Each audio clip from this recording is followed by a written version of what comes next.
misteri kehidupan. Pada materi sebelumnya, kita sudah belajar bersama mengenai ilusi ketakutan. Ketika kita tidak berada di momen saat ini, maka pikiran kita akan berkelana, entah ke masa lalu maupun masa depan. Ketika pikiran kita memutar memori masa lalu, maka emosi yang sama akan terus berulang, di mana kita akhirnya terjebak pada pola berulang dan menarik kejadian yang serupa. Dan ketika pikiran kita pergi ke masa depan, maka kita akan diliputi dengan ketakutan akan ketidakpastian. Satu-satunya jalan keluar dari masa lalu dan masa depan adalah dengan menyadari momen saat ini. Kita dapat menarik nafas mendalam perlahan beberapa kali hingga kesadaran kita kembali ke alam batin, di mana energi kita tidak lagi bergejolak, namun fokus hanya kepada tarikan dan hembusan nafas. Saat kita disiplin melatih hal ini, maka untuk bisa menyadari kehadiran kita di momen saat ini akan terasa lebih mudah. Inilah obat penawar dari segala ilusi ketakutan yang membelenggu hidup kita. Pertanyaan yang muncul kemudian adalah, seberapa sadar kita akan nafas kita sendiri sehingga kita bisa secara konstan berada di momen saat ini? Inilah tantangan bagi setiap individu yang saat ini terlahir di bumi.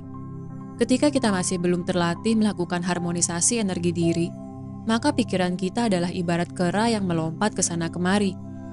Pikiran kita melompat dari masa lalu ke masa depan dan demikian seterusnya.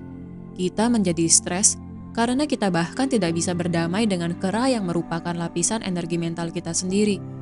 Disinilah gunanya kita selalu rajin untuk bermeditasi, di mana kita nyaman berada dalam kesendirian dengan duduk hening. Hanya dalam keheningan, kita bisa menjinakkan sang kera yang selama ini telah membuat lapisan energi tubuh fisik dan emosional kita menjadi terkuras. Saat kita duduk hening, kita rangkul ketakutan kita dan bertanya kepada diri sendiri, mengapa kita merasa takut jika kita telah meyakini bahwa semesta selalu melindungi dan menuntun kita? Mengapa kita masih mengikuti perkataan orang lain, tapi tidak mendengarkan hati kecil kita sendiri? Berbagai pertanyaan dapat kita lontarkan saat berdialog dengan diri. Kemudian, kita akan memahami bahwa hidup ini adalah sebuah misteri yang tidak bisa kita prediksi. Ketidakmampuan kita untuk mengontrol orang lain dan kejadian di masa depan adalah sumber dari ketakutan yang selama ini telah menghantui kita. Namun, pernahkah kita berpikir bahwa hidup ini lebih berwarna ketika kita tidak perlu menyimpulkan atau mengetahui jawaban dari setiap pertanyaan? Mengapa kita membutuhkan jawaban?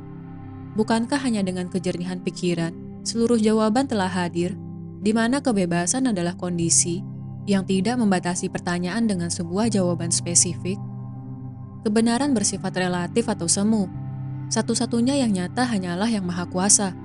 Seluruh kreasi di alam semesta pada dimensi fisik ini ada karena dirinya.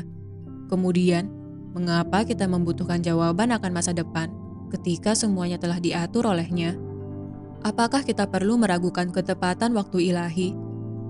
Sadari hal ini dengan tarikan nafas teratur. Tenangkan diri kita sehingga kita bisa perlahan melepaskan kemelekatan dengan masa lalu maupun masa depan yang belum terjadi. Syukuri momen saat ini dan terus rasakan cinta kasih serta cahayanya yang terpancar dalam diri kita.